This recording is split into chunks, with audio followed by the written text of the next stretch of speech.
அன்பு செல்லமே, உன் வாழ்க்கையில் இருக்கும் கர்மாக்கள் அனைத்தும் முடிந்துவிட்டது. நானாக எந்த ஒரு கஷ்டத்தையும் உனக்கு உருவாக்கி தரவில்லை. உன்னுடைய பாவங்களால் உருவாக்கப்பட்டதுதான் வாழ்க்கை. உன்னுடைய பாவங்களானது இப்பொழுது கரைந்து விட்டது. இனி அனைத்து சகலங்களும் உனக்கு கிடைக்கும். தங்கமே, உன் வாழ்க்கையில் என்ன இல்லை? எதுவுமே இல்லைதான். ஆனால் இனி என் வாழ்க்கையில் என்ன இல்லை என்று சொல்லும் அளவுக்கு உன் வாழ்க்கையில் இனி அவ்வளவு சந்தோஷங்களும் உனக்கு தேவையான விஷயங்கள் அனைத்தும் உனக்கு கிடைக்கும். ஏன் சொல்கிறேன் தெரியுமா?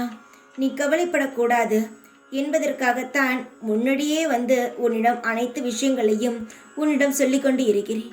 இல்லை என்றால் நான் எப்பொழுது உனக்கு கிடைக்குமோ அப்பொழுது சந்தோஷமாக இரு என்று நான் சொல்லிவிடுவேன். ஆனால் என் குழந்தை எப்பொழுதும் சிரித்த முகத்துடன் இருக்க வேண்டும். இதுவரை உன் வாழ்க்கையில் என்ன நடந்ததோ, ஆனால் இனி உன் வாழ்க்கையில் எல்லாம் சுபத்துவமாகவே நடக்கும். உன் வாழ்க்கையில் நடந்த சில நிகழ்வுகளை பார்த்து உன் வாழ்க்கையையே பயமாக பார்க்கிறாய். சில விஷயங்களை பயமாகத்தான் பார்க்கிறாய். தங்கமே, ஒரு முறை அப்படி நடந்துவிட்டால் எல்லா முறையும் பயமாக இருக்கும்படிதான் நடக்கும் என்றெல்லாம் அவசியம் கிடையாது. எல்லா விஷயங்களையும் மாற்றும் சக்தியானது எனக்குண்டு. ஒரு முறை நடந்துவிட்டால் பல முறை நடக்காது. அந்த தவறை நீ மாற்றிக்கொண்டால் சரியாகிவிடும் அல்லவா?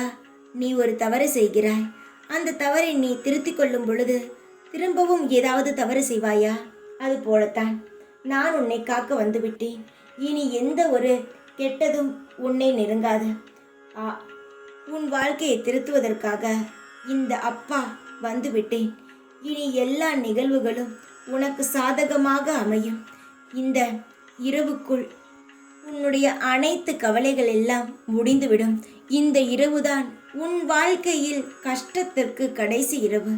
நாளை விடியும் பொழுது உனக்கான ஒரு சந்தோஷமான செய்தி காத்திருக்கும். அதற்காக நிம்மதியாக தூங்க. எப்பொழுதும் உன் கூடவே இருப்பேன் நான். ஓம் சாய்ராம்.